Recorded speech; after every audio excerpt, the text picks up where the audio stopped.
Hi everyone, this is Eileen Burns from the Spiritual Marketing Club. Now, I just wanted to pop in and talk about something that's very important for a lot of you who are either new to the industry or you have maybe moving and changing what you do. You maybe been a healer for many years. I'm a therapist and you may be moving into coaching, or you want to sell, like, for example, coaching programs or teaching programs. You want to up level your business, but you're getting lost. You're getting lost in what you can offer. Often we have so many things that we can offer. We find it difficult to narrow down. And the biggest thing that I see is that often we are not owning our true power, our true gifts. We are just looking at what could be maybe an offer, or what maybe someone like a marketing coach or someone else or a business coach has told us what to offer, but actually not stepping into your power of what is more aligned with our life and soul gifts, our soul purpose, or our life and soul purpose, and not tapping into what I call more of your soul essence, right?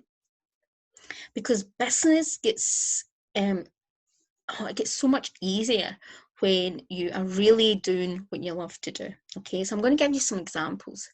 So when I first started out in this work, right, I had spent a large chunk of my 20s, what you would class as predominantly bed and housebound. Now, I'm not saying all of it was. There was times where I had little blips where I felt as if it was getting better, and then I was set back. It maybe lasted a week or two, right?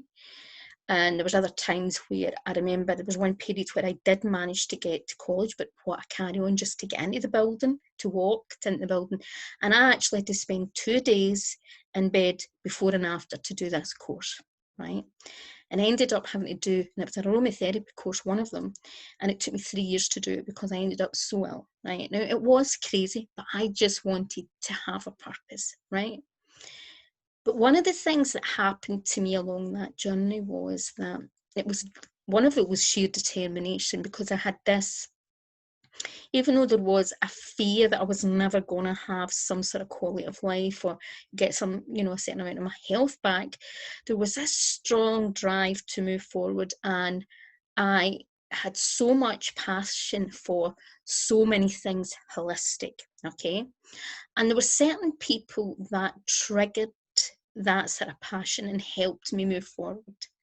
And one of those people one was a man who was a naturopath, his name was Cameron Cunningham. And I remember when I went to him, he was such a fascinating man. And even though he was supporting me, one of the biggest things that I took from him, that he was teaching me every single time I went. He knew that I had a strong interest, and I asked him questions, and he shared so much information, which opened me up to so many different things. Now, at that time, you're talking about approximately 28, 30 years ago, okay? And it would be about 30 years ago. And the reality was then there was a lot of things like flower essences, kinesiology, obviously osteopathy and things like that was more common, but craniosacral therapy, even things like EFT and all these type of things, certain things, and vibrational essences and all that, there was not much known about it. Now, he mixed a lot of things. He mixed things with real physical testing. So I remember him getting a lot of tests from me, and he sent them to America to find out what was going on, because there was so many bizarre things going on with me, right?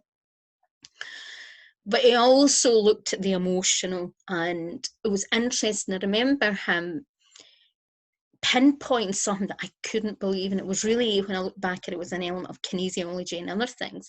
But he was able to tell me something about myself that I was shocked about, and he could tell by just touching certain meridian lines on my body. And it was fascinating. And I remember I had a whole issue around magnets, and a lot of healers do have issues around magnets, but my actual watch at times would go backwards, and magnets made me feel, most magnets that would actually make a lot of people feel better made me feel really ill. And I remember this situation where he couldn't understand, where every time he treated me, by the time the end of the session would come, he would say to me that it was almost like my meridian lines were blown, and that's what it appeared to him. Now, normally what happens is we all have a polarity in our body, and it's almost like the easiest way to explain it is that the body flows around in a circle. What I discovered with me was that it was a figure eight, right? And one of the things, no matter what he did, my body, he discovered, was going straight back to the figure eight, right? Now, there was quite a few things that came out of that. One of the things was that I do have, if you look, I have an indentation right down there, and that actually sits on where the meridian line should be. So he came to the conclusion that probably my body had learned to adapt a different way.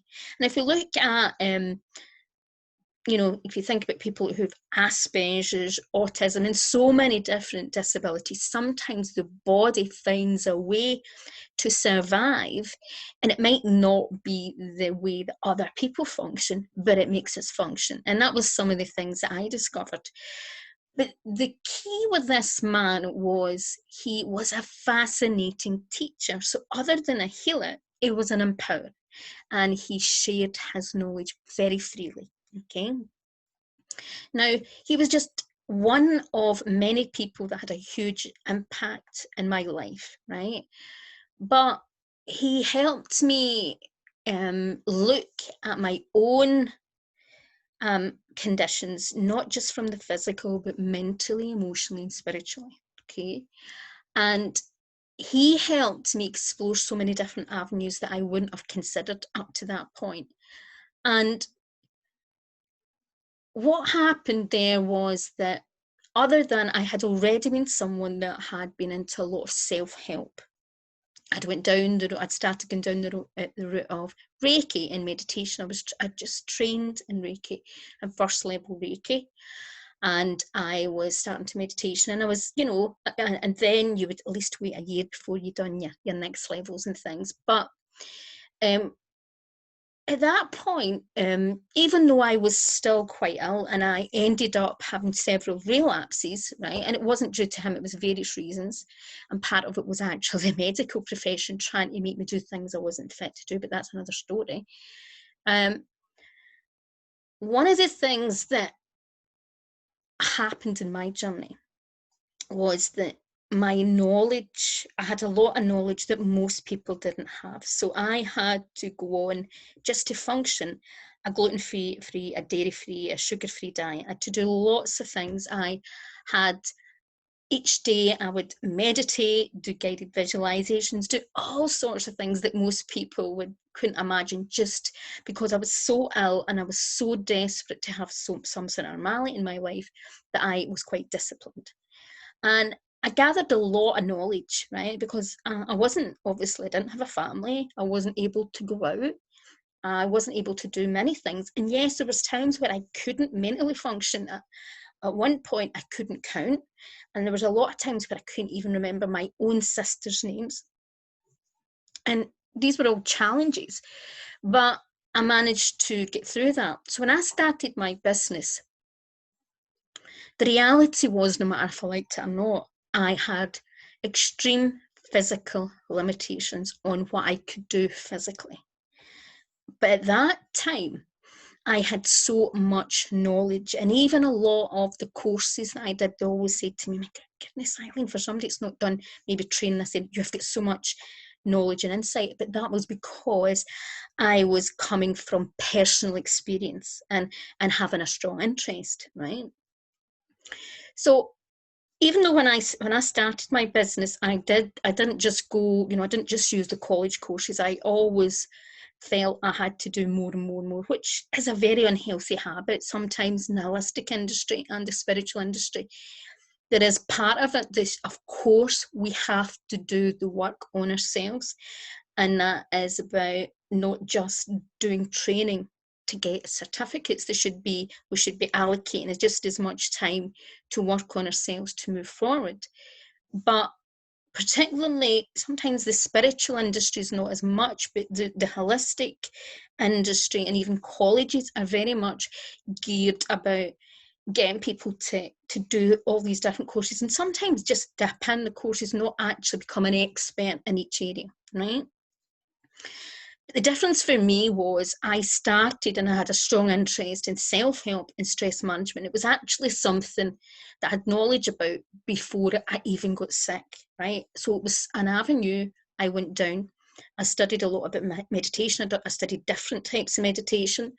I went and studied transcendental meditation. I went to formal, and I'd done other types of meditation. So when I started my business, the first thing that I looked at was, what can I do and what am I great at doing and what am I not so great at doing and what's going to be a challenge.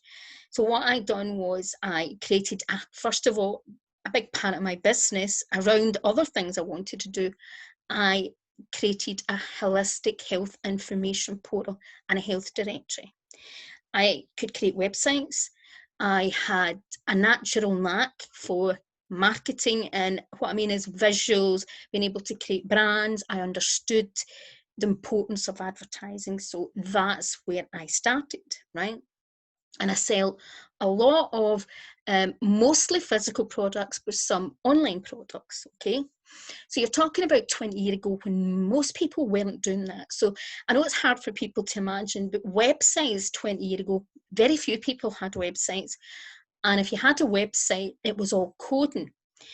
And believe me, it would take you 10, 20, or maybe 40 times the time that you do a website now. You know, there was so much involved, right? But I built my business around the gifts that I knew at that time that I had, but also which was so important, which always went through my was at the back of my motivation, was empowering others to be able to live a more fulfilled life, okay, and to live their passion. And what I saw was many people so disabled by anxiety, stress, depression, trying to live up to other people's expectations, that they dimmed their light and they were doing things every day in their life that were not making them happy. Now, the reality for me, it was a bit different. Now, I know a lot of people get sick because they are not doing what they're supposed to be doing. And maybe part of my story was like that. But I actually was someone that, even though I was someone who was quite a compliant person, if that's, and a people pleaser, one of the things that I was very strong about, if I went into a job and it made me feel unwell and I got out because I was so empathic that I quickly recognised when it was destroying me in some capacity. And when I actually got sick, I was actually doing something I absolutely loved, right? But I was putting a lot of pressure on myself. I had 3 jobs to try and fulfill, to keep that going, and and I was already had an illness. I wasn't listening to my body, right? But I loved what I was, what I was doing. I was studying singing, and I loved it, but it was not to be, right? Circumstances were pushing me in another direction, even though I resisted it, right? And what I realized many years later was that my sensitivity, my level of empathy, and whatever would have been wasted in that industry and could have been destroyed, right? So it's funny how our life circumstances move us. And if we look closer at our life circumstances, we see very much part of our purpose. So at the beginning of the journey, one of the things that I noticed, particularly with a lot of healers, not meaning any bad intent, but a lot of healers were not realizing they were disempowering their clients, right? They were how can you say, creating, enabling them in many ways and encouraging them to constantly come back without helping them find their own way forward to more empowerment rather than having to depend on a healer or a coach or a therapist. Now, I'm not saying that there are certain times and places that we all need that support, and I've needed that support on and off over the last 30 years, But what I mean is that there was some people who there wasn't that much results, but were continuing and encouraging you to continue instead of moving you forward and helping you to move forward to the next step. So one of the things that I always wanted to do was hand back the tools to the client. And that was because my role was actually to be a teacher. Now, the interesting thing was when I actually left school, I went into fashion design. And one of the first things I get asked to apply for a job for was to be a teacher teaching dressmaking. I was only, by the time I'd done a college course, 18, I was really good at sewing because and all that kind of thing, because my mum had taught us all, well, some of us from a young age to do things. So when I was 16, I was making my own coats. So I remember I was only 18 and I turned up. It was almost like a further education thing. And most of the people in the class did not take me seriously because they were older women and there was this tiny, because I'm only 4'9.5", I was very young looking and a lot of them couldn't handle it. But at the end of the day, I was a teacher. And I also, during when I was at college, I also done singing lessons, and it was something I did also later on. And it's something I get asked to do by different people. And it was funny, I ended up in my own career as being a teacher, right? So when I started the health information, a lot of it was, there was a very much a teaching education. I was very good at sharing knowledge with people. So very quickly, within a few months of my business, I was out teaching people about things like aromatherapy oils, essential oils, and then things built up in different ways. And I got a lot of repeat work without trying to teach and empower others because of my natural abilities, right? And my natural gifts that I didn't even think about it. There were some avenues like to get into education and schools and all that. I had to do a lot of training. There were some things sectors that wouldn't allow me in unless I had a certain level of qualification. So I basically went on, and it maybe took me a year to do certain courses, and I done that. But it was something I really loved doing, so I would do anything just to do that. But it took me down that next level.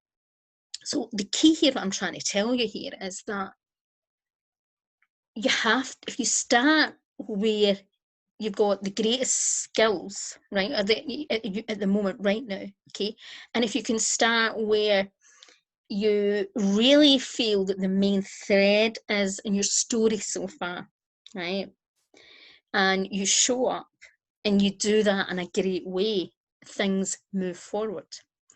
Now, my journey, I wanted it to go more into the stress management and teaching meditation, and it moved towards that, and that became my main area of expertise because, again, as I said, I could see that a lot of people were really struggling in everyday life, and they were not happy. They were really unhappy, and a lot of it was to do with their thoughts, the way that they were approaching their life. And what I found was through anxiety and stress management and also meditation, I helped them realize what things were working in their life and what wasn't, right? So in a way, it was a back to front way that I was helping people change their life and move in often in new directions, right?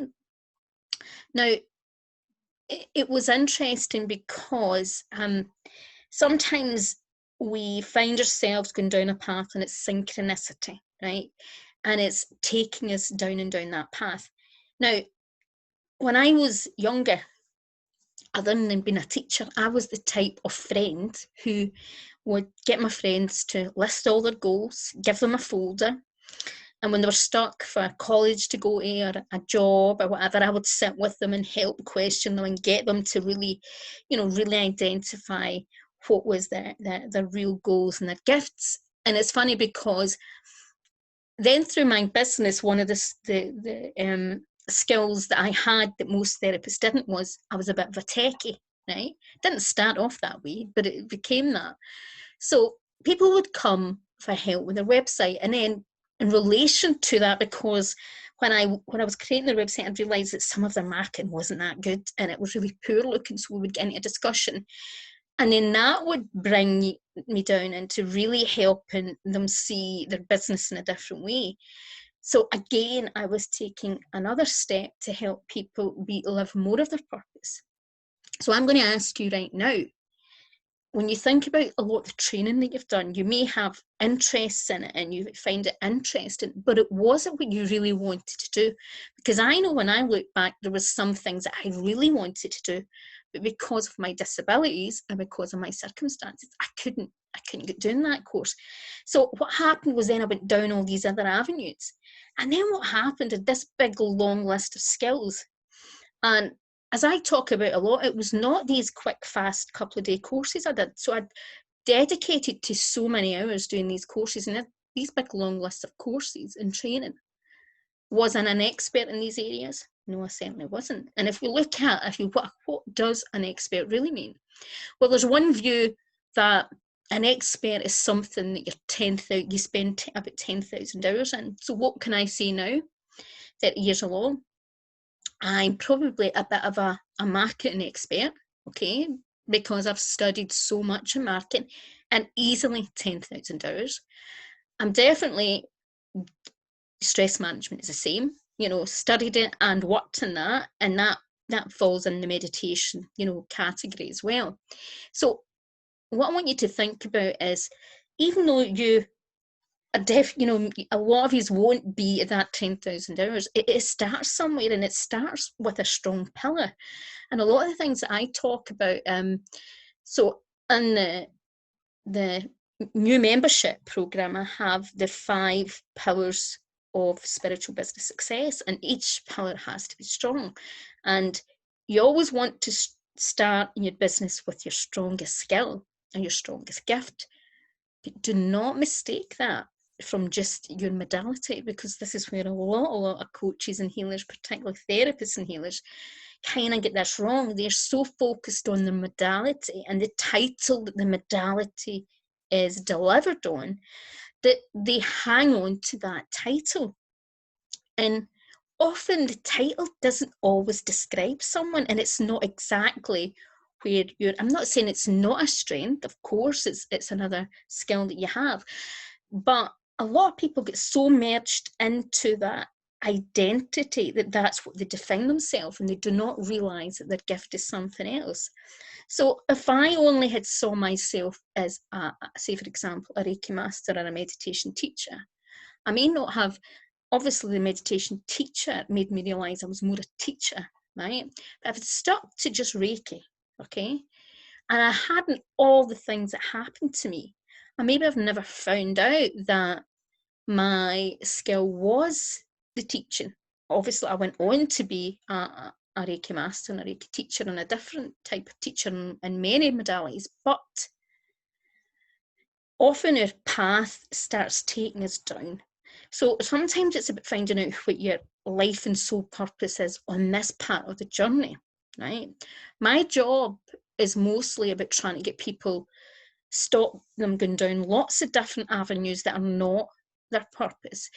Look for lots of tools and techniques just to add to make them feel more than enough, that actually stops them really owning their purpose. Because I see, and I've worked with on a personal level and on a business level, seen some of the most powerful healers water down their message, water down their power, constantly looking for a new training, new skills, new gifts to add on.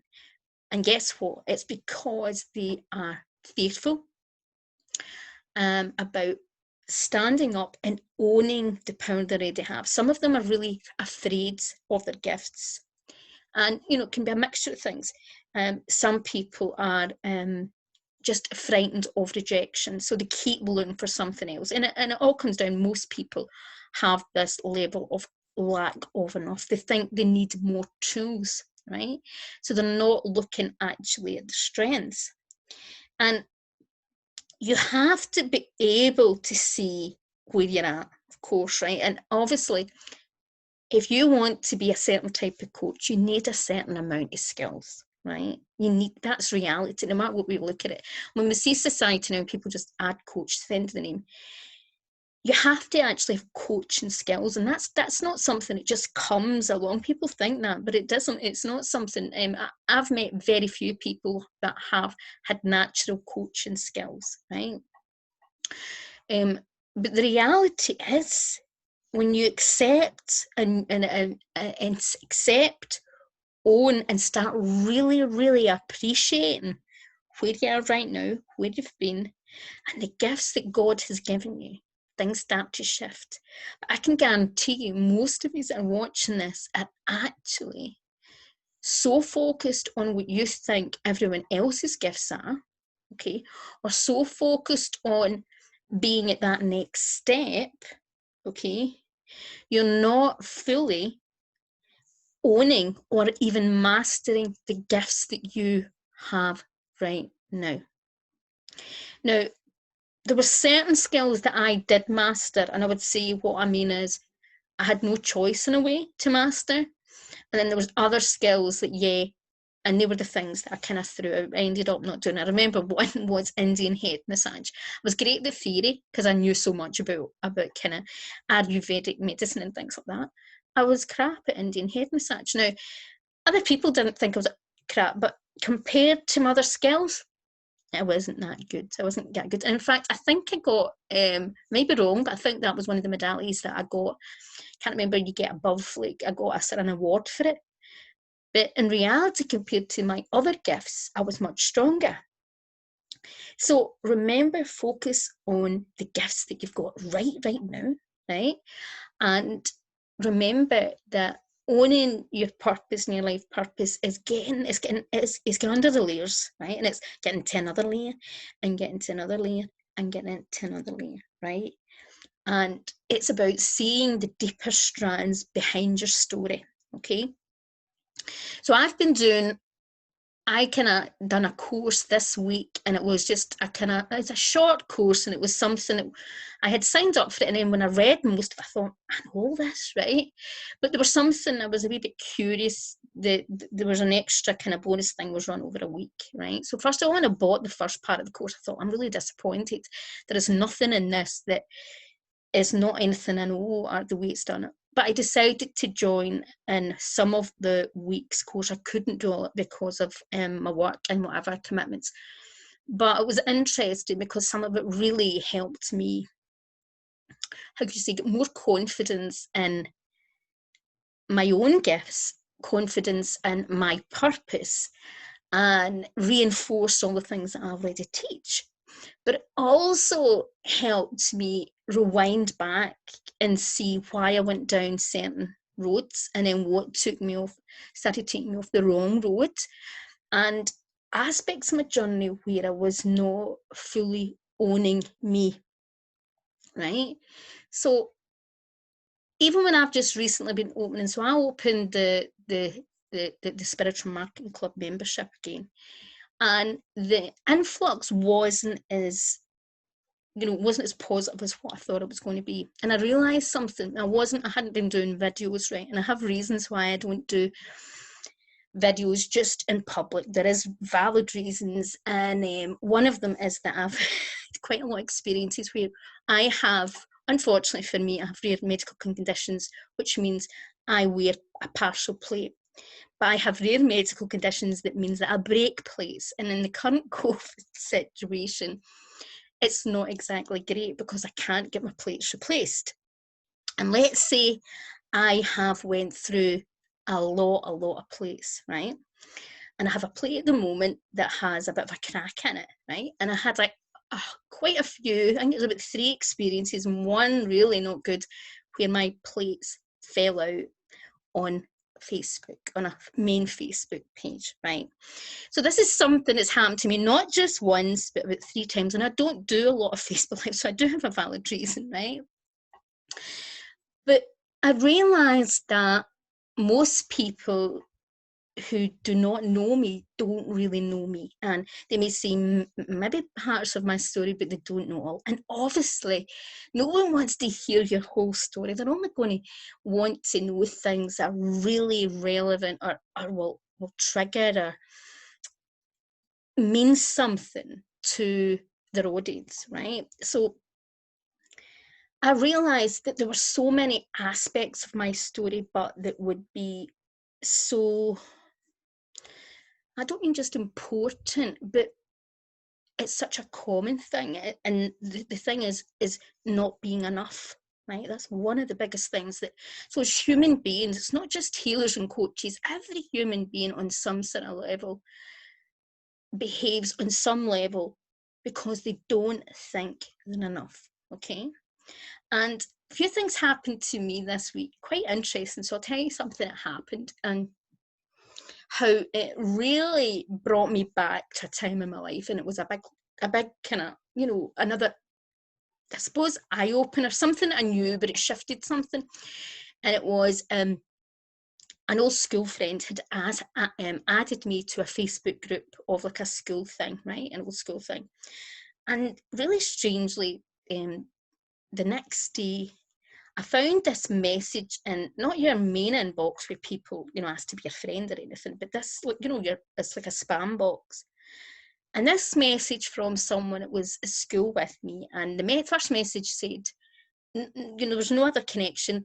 Good to see you're well. Now, she didn't have any connection, so she didn't know what my circumstances was. And she wrote on it, I always said to your mother, your what was it? Your skull looked as if your skull always looked like your face looked as if, I think it was your skull looked as if it was going to cave in. Now that's what she wrote, right? So first of all, I actually laughed because I don't take myself too seriously. I can't afford to for a lot of reasons. But and what I mean, I just thought to myself, oh my God, why would someone say that? So no matter what reason she said it, right? Because it was a bit of an odd thing not to say hi, how you doing, or anything like that, just to send this to me, right? So it was very interesting. Later on that night, I was doing one of the sessions. I was one of the very few that I was actually able to pop on and do the live with the group. And later on, I listened to one of the meditations that came with the course, and suddenly what came rushing back was an experience when I had been on the school bus going to a school trip, and it was primary school. So for those in New England, I'm trying to think what age I'd be. I think I was about 10 or 11, right? I might be a bit older than that, but I think I was about 10 or 11. So I was on the school bus, and somebody in the school had a Polaroid. So, you remember how they used to, the photographs used to just come out. So basically, this person took a photograph of me. Now, when I get photographs, this can still happen. I'm more cautious when I'm doing this so that people don't get afraid. But if I actually get a picture taken in the wrong angle, it actually looks as if my whole face, not just this, that my whole face is collapsed in. So basically in this photograph, the way that the light shone on my face, it was like a big black shadow down here. So what it looked as if the full part of my face had caved in, right? So as children do, it was sent round the school bus, and they were all making fun of me, right? And saying, and for some reason, as that memory came back, I kind of felt in the energy, which was not good. So it was that not good enough that I was. So the word that came up for me was that I was, what was it? No, it will come back to me. First of all, I think obviously the word for me visually was disfigurement, okay? But it was like also distorted. So the word came up distorted, but there was another word, and I'll come back to me. There was another word that will come back to me, but it was not it was like a word as if there was something wrong with me, right? And I can't remember, it will come up back, the word. And I realised that was a word that I'd associated with myself. Damaged, it was the word damaged. So I kind of looked at myself and it was as if I was damaged, physically, right? And it was interesting because it made me look at my history, my medical history, and the way that people interacted with me, and even how healers and therapists interacted with me. I'm not saying everyone. There's a lot of people that I know have been fantastic and been fantastic friends and really supported me, and other healers and therapists. But there was a lot of healers or therapists who viewed me as damaged or approached me as if, well, you're a healer, you should be fixed by now, okay? You should be healed. So as if I was a damaged person and they were there to fix me instead of supporting me in the healing journey. So those of you who have been in the healing journey, you know exactly what I'm talking about, right? So it really sort of, took me back to a layer that I did know about, but I thought I'd cleared, and about how energetically, we take on other people's, particularly when empaths and sense of really take on people's distortions, and there was a distortion. So it was interesting. So as I viewed the child and saw that part of my life and viewed as an objective, I was sitting, as if the child was in front of me, that part of me, and it was interesting because guess what I saw? I couldn't see a person. It was just a distortion of energy. That is actually, in some way, I was seeing a distorted energy, which was quite insightful in so many levels. And the big problem that we all have as wounded healers is that the reality, no matter if we like it or not, is that we all come in wounded.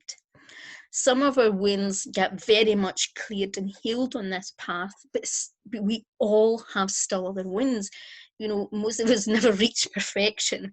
If we have an addiction, if we fall into things like anxiety, depression, no matter what it is, or a physical disease, and I think people forget this, that, dis-ease is not just physical, it's mentally, emotionally, and spiritually. And the reality is that we all have our wounds. None of us have got it perfect tonight.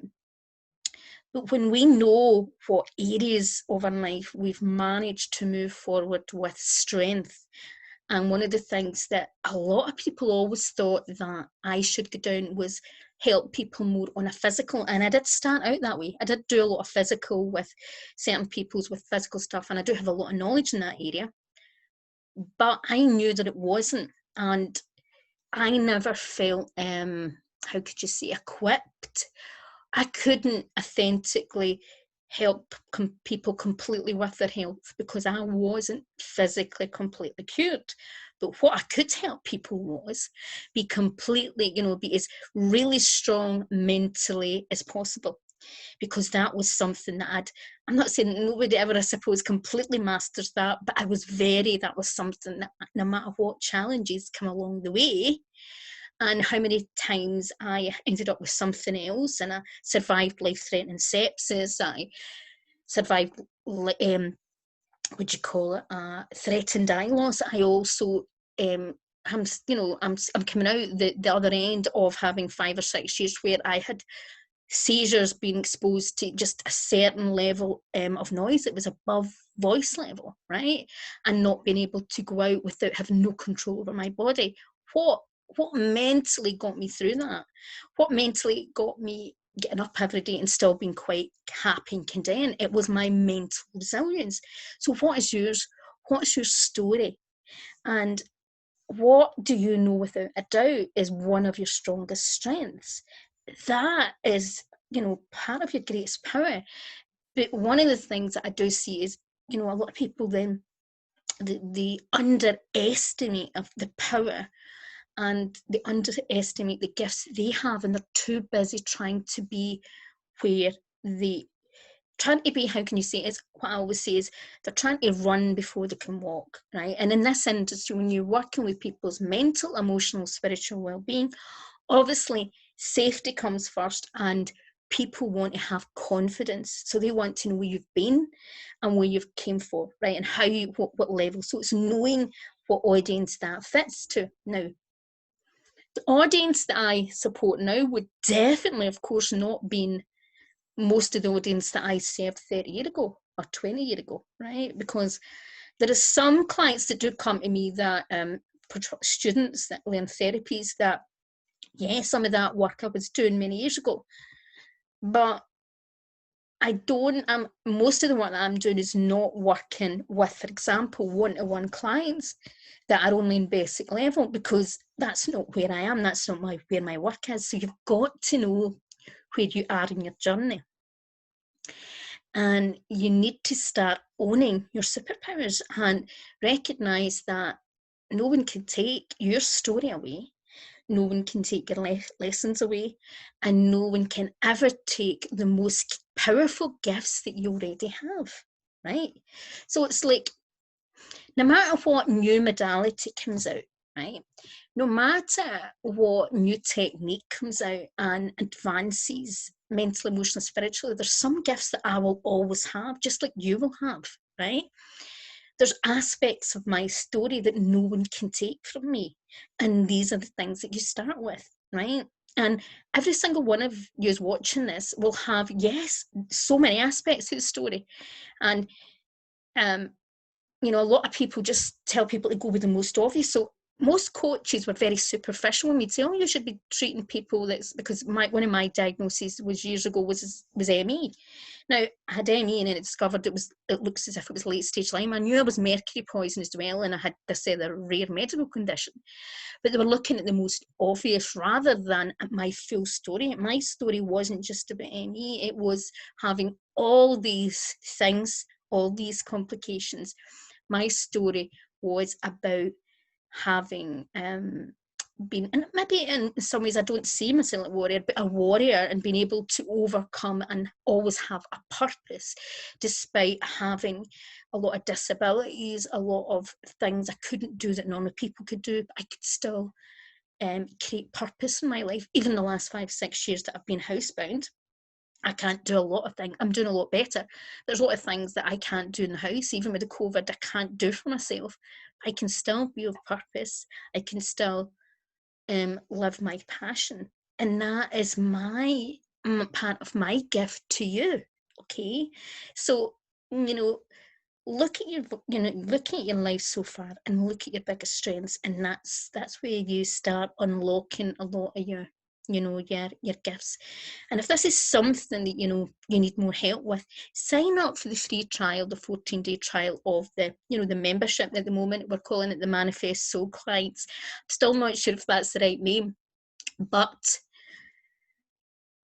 even if you want to book a one-to-one session, but the reality is, often if you'll not move forward in your business if you're not actually really unlocking that superpower, those super gifts, and matching up your soul clients, and not just unlocking it, but really, really, really owning your gifts, okay, and helping people see why that's your gift. And that's what these videos are all about. It's about helping you see your gifts and share what I do and how I do it and why I came, how I arrived in this journey, because that helps you see aspects of your journey and why you got here. So I hope that's helped. And remember, your journey is unique to you. And one of the things about this course, I think for me, the take home from this course was, my story is my story. It doesn't have to be someone else's story, right? So one part of my story was, it's hard for a lot of healers and coaches to hear this, but the reality was some of my story was getting actually even abused and manipulated by some people in the industry because they just didn't have the lack of awareness, and I was vulnerable at times. And so I am very much about, part of my work is very much about ethics and guidelines, and I have certain rules, but that's because of my story. That doesn't mean that's someone else's story, but it's important that I share that because that's the truth. It's my truth. So it's really important that you share your truth and your experience, because that will help someone. Okay. So I hope that has helped, and I hope, you take something from this in relation to your own journey, okay? Because your journey is just as powerful as mine. Bye for now.